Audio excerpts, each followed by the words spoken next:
Hey, podcast listeners. Welcome back to now part two of our urban birding episode. We're going to kick off part two with our interview with David Lindo, the urban birder. And on this interview, Tyche James, frequent podcast guest host, joined me, Billy Brown, on our Skype conversation with Mr. Lindo. My name is David Lindo, and I am also known as the urban birder. Great, thank you. And I'll start off with sort of my set of questions, and we'll hand it over to Tyche. So, why cities? Why bird in cities, and why make that your focus? It was a happy accident, I suppose, because I have always been interested in natural history since I was born, for no apparent reason, because none of my family friends or their friends or whatever you had any interest. I was raised in a predominantly black and Irish neighbourhood in northwest London, and I just had this interest, so I developed it myself. But I was always told that you couldn't see wildlife anywhere in a city. You have to go out in the countryside. And of course, as a kid, I believed that, thinking, oh, when am I ever going to get to the countryside? So I had no option but to notice wildlife around where I lived. And initially, it was bugs. They're the things that got me really interested and curious. And I used to collect different types and keep them all in the same area and watch them eat each other. But then I got interested because I used to go to my primary school around the corner, and I used to bring new bugs in from there. And with them, I brought flora, which I didn't intend to. But then I started growing a weed patch, which I never realised. And then that in turn attracted birds. And it was from that I suddenly obviously realised that birds are much more obvious. But I didn't know what they were called, so I just called them as I saw them. Baby birds were sparrows, mummy birds, starlings, that kind of thing. And the interest kind of developed from there. And I went to the library and I took a book out which was about the birds of Britain, Europe, Middle East, and North Africa. And I was so excited seeing, 2,000 species all kind of listed out and broken down and images and stuff. I couldn't believe the number of birds. And I was reading this book inside out, back to front, sideways, upside down. I took it to my school. I was known as Bird Brain by my friends because I read it during my lessons. And I think I did my 10,000 hours by the time I was 8, because by that point I was a walking encyclopedia. I knew everything about all the birds of that region, even though I'd seen hardly any of them. But I just had this fascination. And it wasn't just birds, it was also the general fauna, Interestingly, I was at I gave a talk at the weekend at the Travel Adventure Show in London. And I was asked to talk about Peru, urban birding in Peru. And it made me remember something, because I don't rehearse talks, I just turn up. And Turn up. It made me remember one thing. My mum bought me this book, a really big book. At least it was big to me as a small kid. And it was about the animals of the Americas. And I remember looking at animals and birds in North America thinking, wow, this is amazing. Then looking at the birds and animals of South America and thinking, this, weird names and ocelots and all that sort of stuff. It's just fascinating me. But anyway, so I kind of began to have a knowledge worldwide, which I retain to this day, really. Great. And, you've just mentioned Peruvian cities. You're in Spain right now. Is there a city in particular that when you say, oh, I went birding there, that people are particularly amazed by? And is there a city where people are most impressed by, let's say, your list or what you've seen when you've been birding there?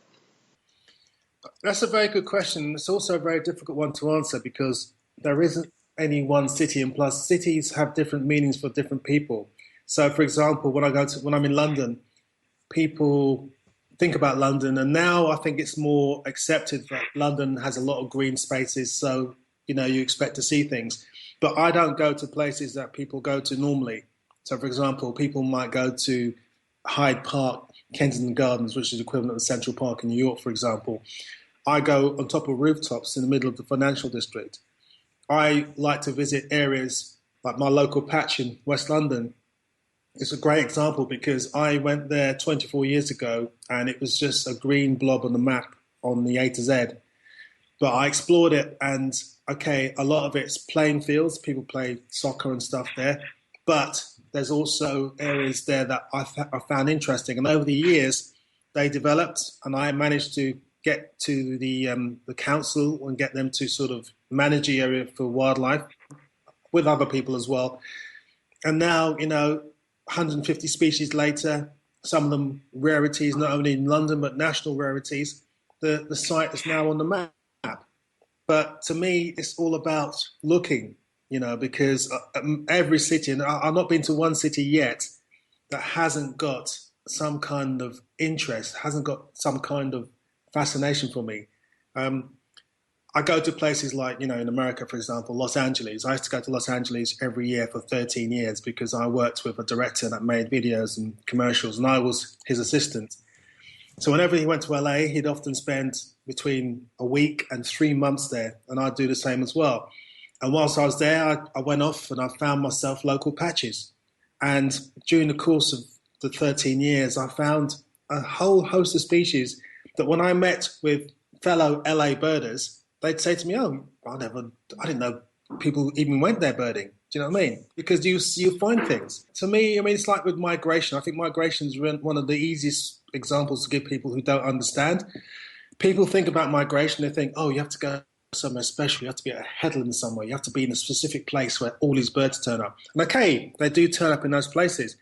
But migration happens across a broad front, not just in specific famous places. So when I'm in London or when I'm in any city, if I hear that there's migration going on the coast, I don't go to the coast, I stay in London and I look at my local patch, because that migration, even though it's a microcosmic version of what happens out in the main sort of migration areas, you still see examples of migration. So all I'm trying to say when I'm talking to people about urban birding is that anything can turn up anywhere at any time, and there's also a lot of stuff to be seen, even in places, the most unlikeliest of places. Neat. Okay. So, hey, Taiki, I'm going to hand it over to you. Go ahead. All right, awesome. So one of the first things is, because I get it sometimes, I've been with Tony, or like if I'm out birding with someone, I always think about this in the back of my mind, but have you ever been confused with someone who's lost?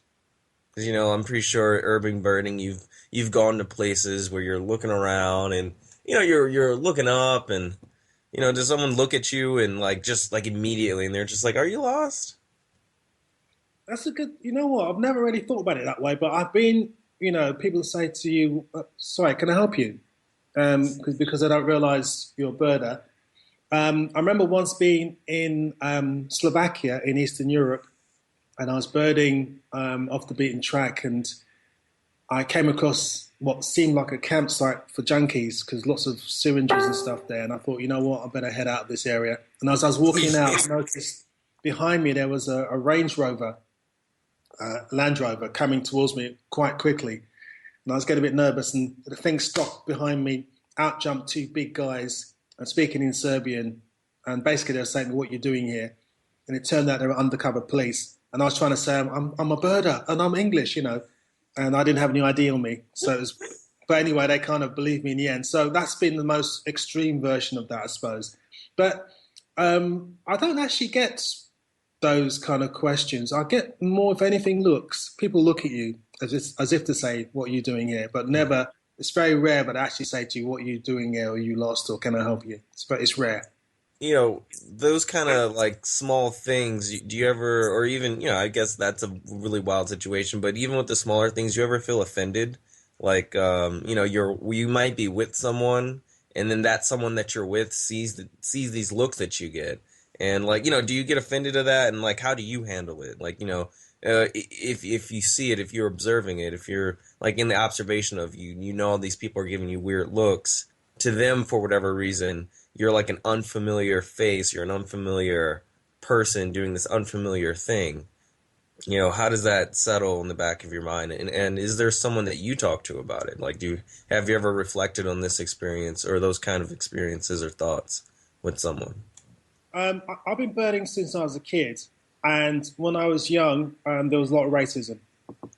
So I used to be called names routinely, and my attitude has always been, I just find it amusing because I find it sad that someone has to call someone a name And I say to them, look, can't you think of anything specific for me? You know, it's a very generic name you're calling me, which could apply to anyone. Why can't you think of something for me? Which normally makes them sort of shut up. But I mean, and then in the last, say, 20 years or so, or certainly since the 80s, I don't get, I mean, you get people looking occasionally, but I don't really think about it anymore. I just think to myself, you know, have a look. I might wave at them even, you know. I confront it. I don't sort of worry about it because at the end of the day, it's not me with the problem. And sometimes those looks are purely curiosity. You know, it might be because I'm a blackbird walking through the streets of Serbia looking at owls. But then when you say hello to people, they say, oh, well, hi, hello. It doesn't really bother me so much because I don't really think about it anymore like that. And, you know, I did when I was younger. And in those days when I was younger, in terms of confiding with people or being with people, 9.5 times out of 10, I was with someone white. And they would say to me, that's disgusting, what have you. And I'd just say, well, that's how it is. Fine. You know, that's their problem. I never really worried about it, to be honest. All right. Thank you. Because that's something that, like, at times I feel like I come across because I'll be, you know, with Tony or, you know, one of Tony's friends. And normally I'm like, not only am I black, but I'm also like the younger birder. And like, you know, I can see that they're looking like, what is, like something here is not the same among this group. And, you know, for the most part, I just ignore them because I'm just like, I'm doing what I love doing. And I happen to be good at it. So, yeah, you know, kick rocks. All right. So, how do you feel about minority interest groups? And what about one for birding? Like if there was a national, global birders group, there would be like a black birders group. Do you think like those kind of, the existence of groups like that, and should there be one for birding? Like is there a justified existence for, you know, minority interest groups, and should there be one for birding? I just want to insert really fast that there's a group that we follow on Twitter called Afro Outdoor. Go ahead with the question because it's a good question. Yeah. You know what? I've thought about that a lot, and especially coming to America, as I have in the last few years, and I've actually hung out with the Outdoor Afros, for example. I think in Britain it's a different scenario because, you know, things are very different in America. I think if I look back, if I'd be honest and be brutal about it, I think, you know, stuff like slavery is still sore with some people because it's in that lineage of family. You know, people probably have great-grandmothers, great-grandfathers or older, you know, relatives that were slaves at one point. Whereas in Britain, we're kind of removed from that because, for example, my family came from Jamaica. So I was brought up in Britain. We had our own problems there, but to me, our problems are nothing compared to the problems that black people faced and still face in America. So I come from it from a different angle. I don't have the history. Yeah, I do have the history, but I haven't got the direct history that some people in America have. So when I come, for example, when I first came across black groups, I was thinking, well, that's not how I do it, because for me in Britain, I talk to everyone. Everyone's a group. And when I speak to kids and take urban kids out, you know, I'm taking black, white, Asian, I'm taking everyone out. I'm not taking one specific group out. And I mean, just on a broader subject now, talking about the Oscars, for example, and in Britain, some of the black actors have been saying, and black people in TV have been saying that, you know, there's not enough opportunities for black people. And that is true. But my view is also slightly different because I think to myself, I'm not going to form a black theatre group or black group because to me, that's not the way to move forward. And the way to move forward is to push yourself forward and be in an arena that was essentially white. And I think that's what I've done in my life because I'm young and I'm still to this day the only black wildlife presenter in Britain. There's a couple of other black people that are now used occasionally, but they're not necessarily wildlife people. They're just black presenters that they might use occasionally to touch on various aspects of natural history. But I'm the only one. But the way I got there was to forget about my colour. But even though I knew that I was black and I knew that you can use it in a positive way. And I know, for example, when I first started presenting 10 years ago, my agent, who I had then, actually turned around to me. He was white, and he turned around to me and said, the only reason why I've taken you on board is because you're black. if you were white, I wouldn't have taken you. So it was actually positive discrimination. And I got opportunities on the BBC, and I'm sure to this day it was primarily because I was black, because I was an oddity, because I'm unusual, because, I'm a black guy talking about birds, which is a white person's domain, and certainly in UK, and I'm sure it's obviously the same in the US. So I thought, but if I just waited in a group, waited for someone to come to me and say, look, we need to pick one of you guys, I'd be waiting forever. I think sometimes you have to stick out, put your neck out and say, right, you know what? I'm black, fine, but that's it. I'm going to carry on, and I'm going to operate in everyone's world, in the world that is out there. And that's why I'm worried sometimes when people form groups, because then it becomes a little almost ghettoized in that it doesn't branch out other than within the actual community. And I know that's important to have groups within the community, because obviously you need, especially in America, to get minorities feeling that they can be empowered to do, things like get out in the countryside and study birds and do that. But you also need to break through and become a role model, I suppose, and just do it and just become accepted within the actual environment, even though you're black. Do you understand what I'm trying to say? It's hard to articulate because I don't really normally articulate this. I've been thinking about it recently, but I've never had the opportunity to talk about it as such. Because, for example, in my schooling, in Britain, in London, and I think this has been sort of born true, or seen to be true ever since, that black people were kind of made to think that they were not achievers. And as such, if you look at the statistics, you find that many black males just didn't achieve at school. And I'm sure there's the same in the US, but certainly in the UK, they didn't achieve in school and they just didn't get that far. Whereas Asian males and even African males, because I'm talking about Afro-Caribbeans now, but African males perform better because they, for some reason, had more kind of drive, or driven by their parents, or they've done more in their lives in terms of a community, and they progressed more. So what I'm trying to say is I'm worried when people form groups, because I want people to push out and become empowered, but involving everyone, not just having one group. So that's a broad, I know I'm probably rambling a bit now, but that's my broad kind of feeling about the whole group thing. But having said that, as I said, America's a separate situation, and I've been involved with the Outdoor Afros. I think what they're doing and other groups are doing, like yourselves, because without a group, these people will never be involved in the first place. And sometimes you need to have a group in order for these people to feel safe to then branch out. So maybe it's a necessary thing to do. But in the UK, that kind of stuff doesn't exist, really. Certainly not in natural history. Thank you. That's a really great answer. I don't think you were rambling.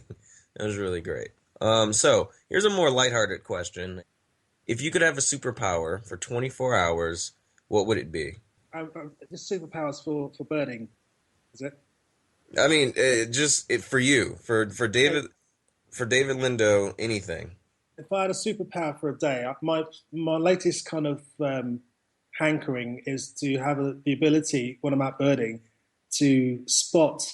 I have a radar in my head that I can spot DNA around me, so I know what's around me. So I can actually say there's a Baltimore oriole in that tree. You can't see it, but it's there. I'd love to be able to tell exactly what's around me and be amazing, and I'll be a hero, and I can find the Eskimo curlew again. I'll have to go to Alaska, to Canada, Arctic Canada, at the right time of year, and use my power to find the Eskimo curlew, or go down into Louisiana and find the ivory-billed woodpecker. I ask you, what can you learn from birding that you can't learn anywhere else? I think birding, for me, when I go out birding, it's a great way of collecting thoughts and thinking of ideas. I find myself being very creative when I'm birding. I think of what I can be doing and how to have solutions for problems that I'm trying to work out. It's meditation. And meditation's a good thing, because I've been birding when, for example, depressed, or you're broken up with a girlfriend or something, and it's a great healer for me. I think it also brings you down to earth when you look at a creature that has no concept in terms of looking at its watch or having to go to a meeting or what have you. It's just living its life. And I think it brings you down to earth and makes you realize where you fit in with everything. Birding has shaped my life without any question. I'm not the person I am today without the birding aspect. Birding has meant that I've met some fascinating people, yourselves included. I've travelled to various places, and that's because of birds. 10 years ago when the urban bird was born. By the way, it's the urban bird's birthday this year. Oh, yay!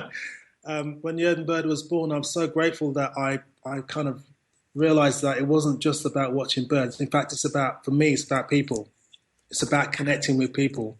The birds come second. For me, birds is a great way of connecting with people. For me, it's a great way of sharing. I know it sounds corny, but sharing love. You got a love for nature, and I love sharing that love with other people, especially people who are seemingly skeptical at first.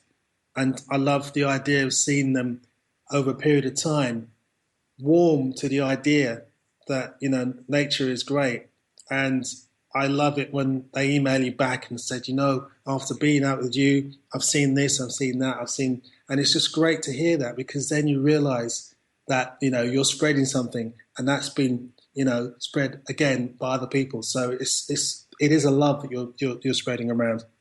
Thank you so much. That was a really good answer.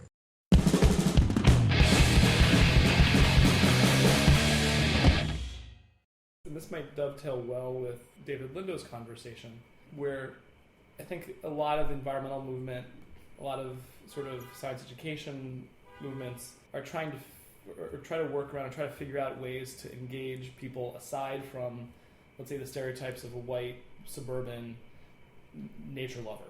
And in a place like Philadelphia, which is minority white city, where you have not true. I thought it's between, if you count. I guess like minority white. It is still the biggest population, but it's slightly between African Americans and Latinos. So it's not. It isn't. I don't know, like Lower Merion, but it's a great place to try to think of how to engage minority populations or lower income populations, or both. Take Strawberry Mansion.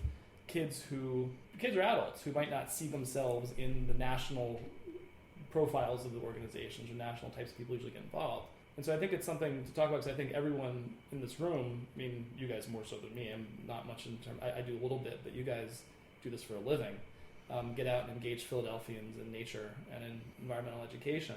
I wanted to hear your thoughts on how you take something where the local kids might not see themselves if they go to the usual bird outing or birding outing elsewhere. How do they get engaged and sort of see themselves in this? How does a young nerd pick up the binoculars and hook in? Well, I think having the name of our center is a Discovery Center. Having a Discovery Center partner with Outward Bound is a strategic move that I think is going to be very helpful, because Outward Bound already has great appeal to all kinds of people in Philadelphia and is already engaged with a lot of different schools. So they will be bringing lots of diversity into the center already because of their programming. And we hope that once people are at the center for Outward Bound programming, that they'll also be able to get interested in or be exposed to some of the things that we're doing, and that will help to expose, a lot more different people to birds. And of course, because we're located right there in Strawberry Mansion and within walking distance of a number of schools, and anyone who lives in Strawberry Mansion can come to the center. We're hoping that by providing services to the neighborhood in terms of infrastructure, there will be rooms and opportunities for people who live and work in Strawberry Mansion to use the center for meetings and other activities. We're hoping that it will be part of the neighborhood and a place that people come to and want to use. We know that a lot of people that live in Strawberry Mansion that are of a certain age use or remember a time when they could access the reservoir grounds. And so there's still a desire on their part to come back and be able to explore the site and bring their children. So right now, I'm very encouraged. I think that there will be a lot of people from the neighborhood that use the site.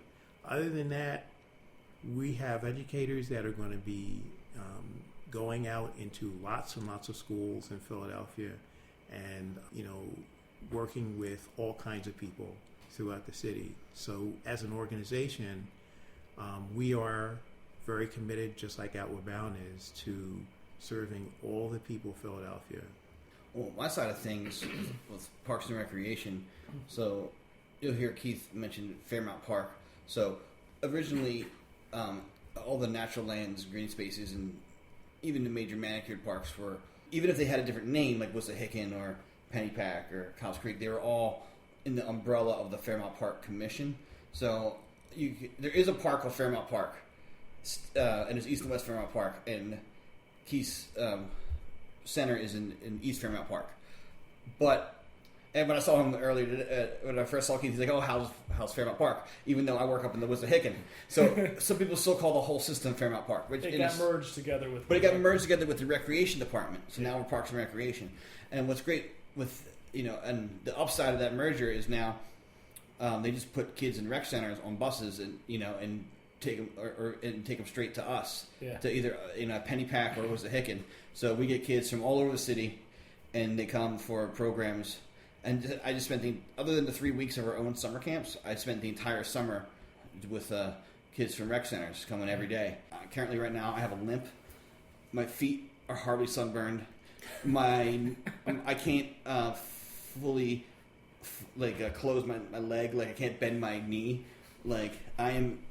It's your first year on the job. I got destroyed this summer. So that's what we do. We we go to schools a little bit, but our main focus is we have 10,000 acres of natural lands. We want kids out in our park, so they come to us. That's our main focus.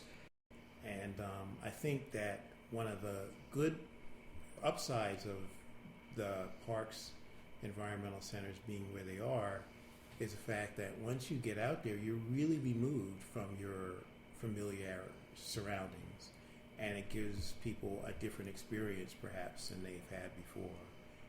Not having the roads or familiar things or sounds around you really forces you to sort of pay attention to different things than you might have before. But even if we had 2 or 3 more environmental centers in Philadelphia, I think there would still be way more people to serve than we could. Oh, yeah. So we need all of it. To highlight something that I find fascinating about you, we're talking about walking places, taking public transportation. How do you get around to your burning sites? Don't you mean us? Both of you, actually. Yeah, you. Neither of you owns a car. Tony and I both live what I call green lifestyle, and we use public transportation. We use our feet. Tony uses his bike. Yeah, it's really I think it's a good thing. If it can get you to really explore the city in a different way than when you have a car. And so I think we both love the city. We both love, a lot of birding sites in the city, and it's fun being able to walk or ride buses or whatever to get around various places. So this is something that I put to David Lindo early in that conversation about why be the urban birder. I mean, I'm not a birder. I'm what we call a herper. I look for reptiles and amphibians, but still people who do what I do, you head for the mountains, you head for the Pine Barrens. Your first thought is not, I'll go check out that vacant lot. It's for me now, but I'll go check out that vacant lot in the city, or I'll go check the park over there. Make the case for birding in the city. Keith is also on the Bird Friendly Committee. Good point. Okay. Although I assist in various ways, but Tony's really the nuts and brains. Okay, you guys can decide who's more responsible, but yeah, I like because I did Bird Friendly, some other things. People are always like, "Man, you're like Mr. Bird in Philly." I'm like, no, that's Keith Russell. He's just famously soft-spoken and not interjecting himself into lots of public situations like I am. But I'm like, it's Keith Russell and Frank Winnefelder and then me. But Frank is a bit of a unusual character to say the least, and we love him for it. But yes. Yeah, but so make the case of somebody who spends their time going down to Cape May and up to Hawk Mountain or wherever else you go. Like, why bird Philly? The bottom line is this: there are 300 plus species of birds that have been recorded in Philadelphia, and More than New York. Tony just mentioned one of our illustrious local birders, former president of the Delaware Valley Ornithological Club, Frank Winfelder, who did a big year in Philadelphia, and he wanted to see how many species he could find in 1 year, one calendar year in the city.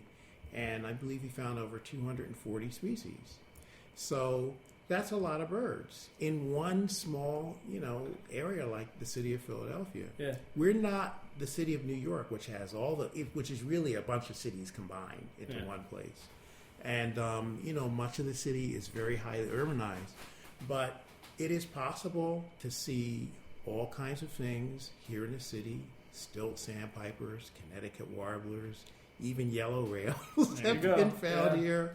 And these aren't things that just pop up every blue moon. Every year there's a bunch of rarities that are seen, all seasons. And Tony can talk very, fluently about that. And people come to the city sometimes to see these things. What people don't understand is that there are a huge number of different types of species of birds that occur regularly in Philadelphia. And this is not just people who aren't birders. A lot of birders didn't understand this. So I think that some events that we have had, like the Philadelphia Midwinter Bird Census and the Philadelphia Breeding Bird Census, which Tony is and Matt Haley are in charge of. But let's be clear, this was inspired by Keith's did the Midwinter Bird Census. Yeah, 30 years, and that's completely inspired us to do ours. Okay, so we respectively run these different bird censuses, and the Midwinter Bird Census has been around for 30 years. But doing these things is very important. It's just a census that occurs within the city limits. So no one can say, oh, those birds you got, some of them were outside the city. They're all within the city.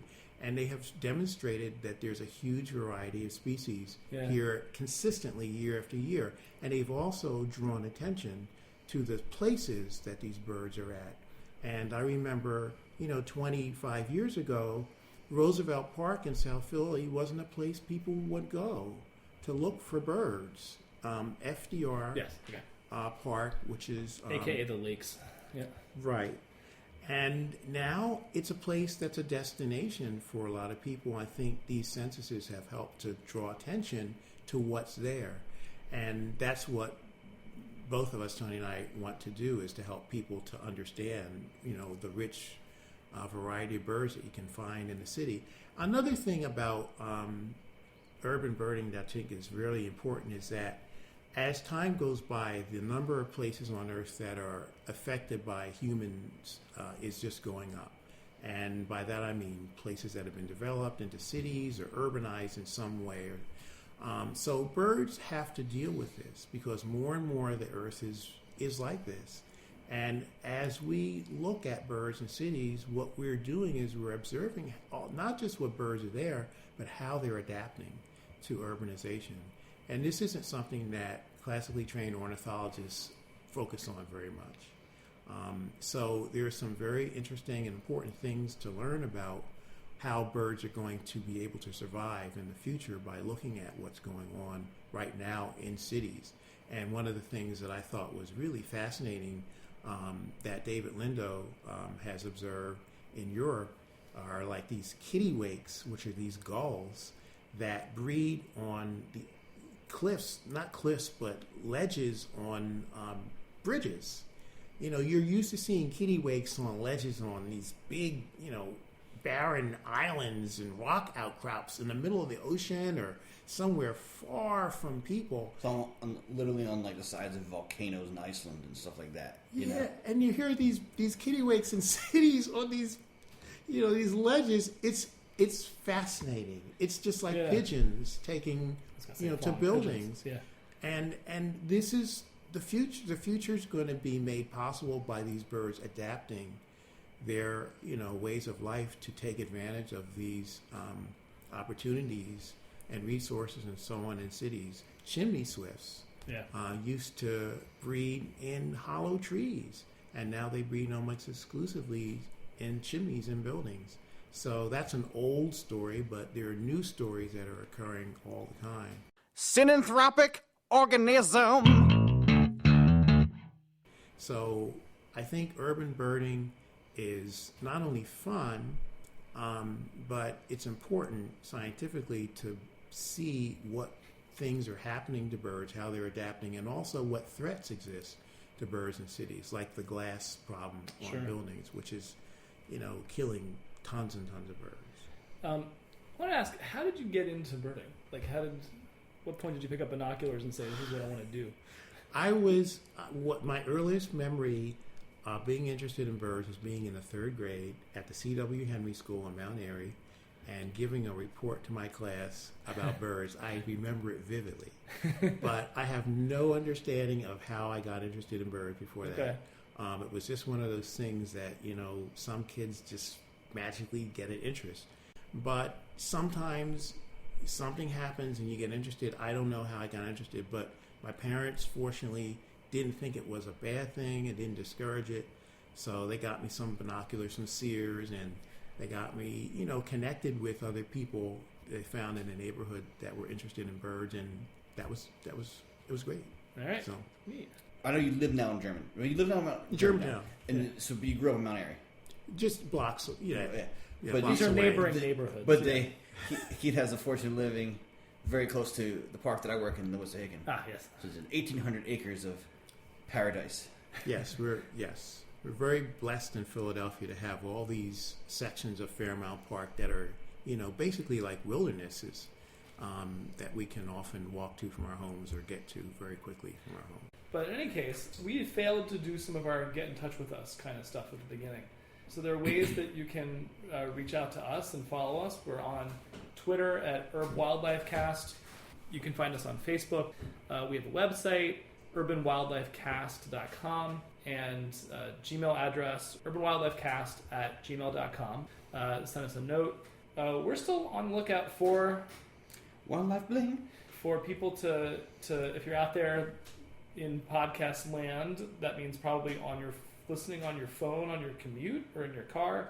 If you're in a city and if you're a nature lover, which is highly likely if you're listening to this podcast, and you are looking at something in your city, maybe you found the other yellow rail in Philadelphia, or you are looking at, how do you say it, Kittiwakes. Kittiwakes. I believe it's what do you call it? Like an onomatopoeic word. Okay. Like they're named after the call. Yeah. Yeah. So if you're looking at kittiwakes in a city in Europe, or as I always like to bring up, you're looking at cockatoos in some Australian city, and you want to whip out your phone and record a little note for 30 seconds or a couple minutes, we'll be happy to include it on the podcast. Are you hearing a dog from outside right there? Enthusiastically endorsing the Wildlife Bling. And so that's about it. So we'll thank Keith for making the trek from Germantown to West Philly. And anything else you want to... Life is good.